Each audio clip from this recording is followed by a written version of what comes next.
একাত্তরের সংবাদ প্রকাশের পর স্বাস্থ্য খাতের ১৩,০০০ কোটি টাকার নতুন প্রকল্প ফেরত পাঠিয়েছে একনেক। এ নিয়ে পরিকল্পনা উপদেষ্টা জানান, প্রকল্পটির বেশিরভাগ ব্যয় ধরা হয়েছিল বায়বীয়, ফলে তা পর্যালোচনার জন্য ফেরত পাঠানো হয়েছে। এছাড়া সচিবালয়ে ২১ তলা ভবন নির্মাণের আরেকটি প্রকল্পও ফেরত পাঠায় একনেক। ইমদাদ হোসেনের রিপোর্ট।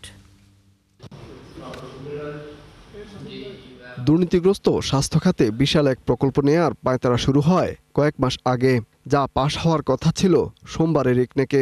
১৩,০০০ কোটি টাকার ওই প্রকল্পে প্রতিটি কম্পিউটার কেনার কথা ছিল ৭ লাখ টাকায়। এরকম অপ্রয়োজনীয় কেনাকাটা, ভ্রমণবিলাস সহ নানা অসঙ্গতি তুলে ধরে প্রতিবেদনও প্রচার করে ৭১ টেলিভিশন। ৪ গুণ শক্তিশালী এনজাইম ও অধিক ফেনা সমৃদ্ধ অরিক্স সিলভার ওয়াশ মাত্র ৭০ টাকায়। প্রতিবেদন প্রচারের পর একনেক সভায় পাশের জন্য তোলা হলে তা ফেরত পাঠায় কমিটি।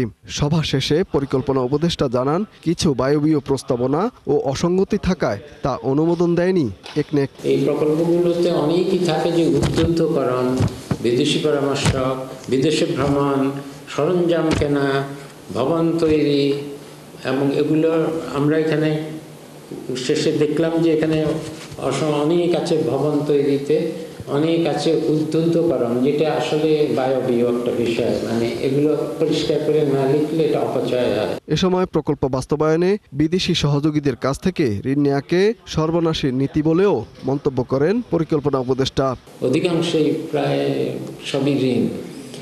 ঋণের টাকাকে আমরা সাহায্য মনে করে যে কোনো প্রকল্প দিয়ে দেওয়ার সাথে সাথেই আমাদের যদি নীতি থাকে যে যত বেশি পারো তত ঋণ নাও সাহায্য সংস্থা থেকে, এটা হলো সবচেয়ে সর্বনাশী একটা নীতি, এবং বহু বছর ধরে আমরা এই নীতি গ্রহণ করে আসছি, যার ফলে যতগুলো প্রকল্প হয়েছে, এই প্রকল্পগুলো যেই খরচে হয়েছে তার থেকে অনেক কম খরচে করা যেত।